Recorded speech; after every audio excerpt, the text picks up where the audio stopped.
if I had to go back to only having $1,000 in this brokerage or any brokerage I've ever had, what would I do? In this video, I'm going to give you a step-by-step guide on how exactly I would grow $1,000 to $100,000 to $1,000,000 with a step-by-step blueprint. So if that concept of financial freedom, growing your brokerage, living out of your brokerage interests you, help me out. Subscribe to the channel, leave a like, hype the video, and comment down below that this is your time because we're going to grow together. My name's Isaiah, and I've done a $1,000 video a couple months back, and I like to do them every couple months just because my approach stays the same, but the tools I use to get there might vary, and those tools are the stocks or assets. So before we jump into, guys, remember nothing I say should ever be taken as financial advice. I am just a guy on YouTube who's documenting my journey. So as you can see, whoops, the account's stuck there. The account's at $101,000. We had a little bit of a pullback over the last week. We're down about $2,500 unrecognized because we didn't sell anything. Stocks go up and down. They're going to keep going up for us. So $100 or $1,000, that's all I have. I'm going to start by selling options. I believe option selling is the easiest way to generate cash flow, and it has the lowest barrier to entry when it comes to investing. So I like to run what's called the wheel strategy. You essentially agree to buy something, you buy it. You agree to sell it, you sell it. You rinse and repeat, and I'm going to show you exactly what that looks like. So let's pick a stock, any fund. I'm going to choose Teladoc. I don't know if anybody's ever used the Teladoc Health before or ever heard of it. I've sold options on Teladoc for a long time. It's getting up there in price. I like it down a little bit lower, but nonetheless, it's around $8.32. And so I know what you're thinking. What? I'm not going to buy and flip stocks. No, I don't do that. I don't buy and flip. I'm not trying to time the market. If you do, you will lose. You might get lucky once in a while, but it's better to put time. It's so much better to put time into the market over trying to time the market. So we're looking at Teladoc Health right here. And what we want to do is you need to enable option selling. And we're going to go down to trade TDOC options. And this is utilizing Robinhood, but I have a Fidelity and I do have a Webull, and they're set up relatively the same. And it's even easier to trade on mobile, in my opinion. So let's go to trade Teladoc options. So up at the top here, this part's pivotal. We want to sell and put. What does that mean? That means we are agreeing to buy 100 shares of Teladoc for a predetermined price. That's the first part. We're agreeing to buy the stock for a predetermined price. I like to go about a month out. So we'll go here, 34 days. It's roughly a month out. So 1 month from now, we are going to agree to buy 100 shares of Teladoc for what price? Well, here's our share price currently. It's $8.32. Okay. Now, between now and July, do we think it's going to go up or down? Who knows? Who knows? But you know what? I feel comfortable agreeing to buy it for $8.50 per share a month from now. That's a little bit above the price, or you could go a little bit below the price. Your strike price is the price you're agreeing to buy it for. So our share price is currently at $8.32. We could have the strike price above. We could have the strike price below. I tend to like to go right below it. That's my personal preference, but again, your choice. So let's take a look at the $8 strike.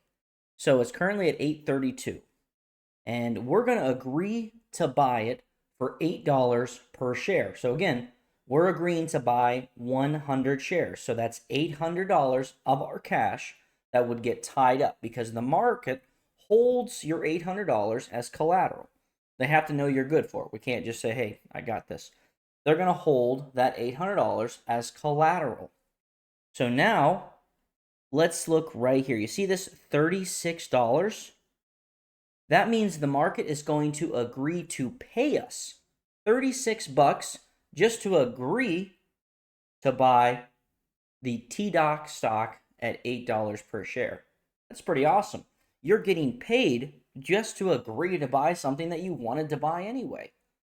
That's like walking into Walmart, seeing the TV you want and saying, nah, it's $100 right now. I'll give you 95. And the teller being like, okay, I'll pay you $20 to agree to buy it for 95 a week from now, a month from now, whatever. It's the same concept, same logic. So I'm agreeing to buy 100 shares of the Teladoc for the $8 strike. Perfect. Now we're getting paid $36. Let's take a look at this math here. So 36 divided by 800, because our collateral, our cost is $800. So we are making 4% on our money, almost 5. So 4.5% in a month. That's amazing. What's 4.5% times 12? 54%. A year now, you're not going to quite make that much every option, but to put that into perspective, when you're thinking about high yielding dividends, you're thinking about 8, 10, 12%. And then when you get above that, you're really looking at NAV erosion, where your dividend payouts aren't even covering what the share depreciation price is. So think about that. 54% return on your money. That's incredible. But let's go back to our Teladoc here. So $800 collateral. Now, 3 things can happen at expiration. At expiration, which we selected July 31st, next month, if at July 31st, the stock is below $8 at expiration after the market closes, then we buy 100 shares of Teladoc for $8 per share. Perfect. We agreed to do it. We got paid to do it. No problem. If the stock price is above our strike price, let's say $8.10 or whatever, it's above our strike price, the contract expires worthless. That means the market gives us our $800 back, and we got paid that $36. We made money without doing anything. Easy money. The third option is you can roll that contract, and that's my favorite way to invest. I try to roll positions for years. So what I would do, is I would roll that $8 strike price out another month and hopefully capture another $30. And I would keep rolling that position. We're still agreeing to buy it. We don't put any more market collateral in there. It's not like you're adding another $800 every month. No. You're agreeing to buy that 100 shares. You're just changing your expiration date. Let it roll, capture more and more money. And after a while, you'll get paid out $800 in premiums, and you'll have made 100% on your money. So I love selling options because the yield is so much higher than dividends without the NAV erosion. And now you're like, oh, well, it was below $8. Now we got stuck buying Teladoc. What are we going to do? I have another tool in our arsenal that completes the wheel strategy. But before I tell you what that is, I want to give a quick shout out to my Premium Generals group, the best group on YouTube. It's only $10 to join. I have so many different ways to invest in their videos, Discord. I'm going to give a quick shout out to them, and we'll be right back. Okay, here I am with the Premium Generals, the best group on YouTube. In this group, I have a ton of educational videos: how to sell cash secured puts, how to sell covered calls, how to do credit spreads, debit spreads, the strangle method, the collar strategy, so many other ways to invest. So if you're someone that's interested in learning all the different ways to invest, make sure you check out this group. Like I said, there are so many fun ways to invest your money. Don't feel limited by what you know. Learn more. Check it out. The link is in the description below. It's only $10. On top of that, there is a Discord. Any trade I make, when I make it, I make sure the Discord group sees it. Same with my purchases. And on top of that, we have a Discord, and you get to be featured in every single video. So with that said, guys, make sure you check it out. We'd love to see you. And with that, let's get back into the video. Hey, we're back here looking at Teladoc again. And so now let's live in the world where we got assigned. We agreed to buy 100 shares of Teladoc for $8 a share. And at expiration, it's like $7.50 or whatever, or $7.99, doesn't matter. It's below our $8. So we agreed to buy it. What can we do? Well, now we're going to pull out our next tool, and we're going to sell a call. And when you sell a call, that means you're agreeing to sell the stock for a predetermined price. So same concept, you're having a garage sale. Someone comes up and they're like, hey, I like that stapler you're selling. I'll give you $10 for it. And you're like, you know what? I agree to sell it to you for $10, but you got to pay me $4 just to agree to sell it to you for 10. And they're like, okay. And that's what this is. We're selling calls. So we own 100 shares. Now, each of those shares is valued at $8. But remember, we got paid $36. So don't forget that. We have that cash there. Now, let's pretend the share price is below our strike price, which is how it would be in this scenario here, because it got assigned to us. So we would sell a call, and let's say we get another $30 just to agree to sell it. Fantastic. Now we've made $60. $60 over the span of essentially 2 months, because on that covered call, I'm also going a month out. And in that span of 2 months, we've made $60 for that original $800 we've invested. Perfect. And then at expiration, three potential things can happen. One, it's above our $8 strike price, the price we're agreeing to sell it for. Because when I roll the options in the wheel strategy, I basically buy and sell for the same price because I'm making my money on the premiums. So $8, if it's above $8, let's say $8.50, we have to sell it for $8. That's what we agreed to do. That $800 that was our collateral comes right back to us, but we made $60 in that time. Second, it's below $8, say $7.50. It didn't go above 8 at expiration. Okay? The contract expires worthless. We have those 100 shares still. We're going to now sell a new covered call at the $8 strike, capture another $30. Let it expire worthless. We get to keep the shares. Fantastic. Or, again, my favorite, let's roll it. It gets close to expiration, and it's above or below, but it's close. I don't want to let it get called away. I roll that position. And I roll it out another month, get paid another $30.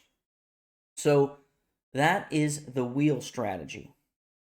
Because eventually those shares will get called away, and you'll get your original collateral back. And by the time you get that original collateral back, you might have made 100% return on your money because you rolled all those puts, you rolled all those calls, eventually it got called away, and boom, you made $800. And all you did was buy something and sell it. Agree to buy it, agree to sell it. That's all you did. So that's my first way to generate income. Next, we need to fuel the income engine. We need to accelerate growth. How do we do that? Well, most brokerages give you the ability to utilize margin. You can see in this account we have $177,000 of buying power available to us. We're not going to use all of it, definitely not. But we have this cash flow ready for when we do see something we like. So margin allows us to accelerate the growth, and make sure you take a long look and understanding what margin is before you even think about using it. But on the flip side of that, make sure we're switching our mindset. If you're taking out a loan to buy a car, why can't you take out a loan to buy something that gives you money? Think about those things. So as we get into trying to grow our portfolio a little bit quicker, we still have that $1,000, but you know what?